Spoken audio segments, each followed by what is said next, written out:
Hello everyone! So for today's video ay magluluto tayo ng uulamin namin later. So nakikita niyo naman siguro na ginachap-chap ko na dyan yung manok kasi gagawin namin siyang adobo. Kasi nagkasahod ang taon to.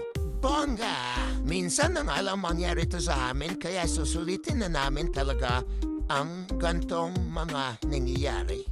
Pagkatapos na nga ay natapos ko na rin ang pag-chop-chop, hinugasan ko na lang ng paulit-ulit para maalis yung mga dugo niyo para malinis din pag kinain na. At meron na nga rin tayo ditong patatas, sili, sibuyas, bawang at luya. At iniisa-isa ko na rin itong binalatan para madali na lang itong i-chop-chop. Naku na dito yung luya.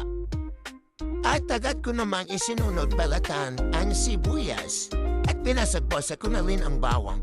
Natapos na lahat at naka-ready na rin lahat kaya magluluto na tayo.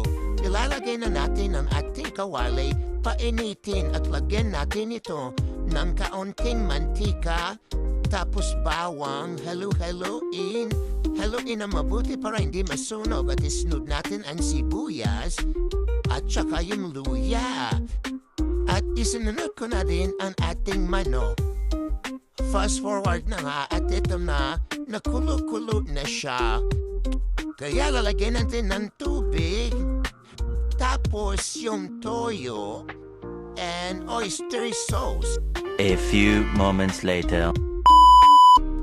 At sa paghihintay namin ng 1,000 years days at ito na rin at natapos na, ito na yung adobo at sinamahan na rin namin ng Coca-Cola.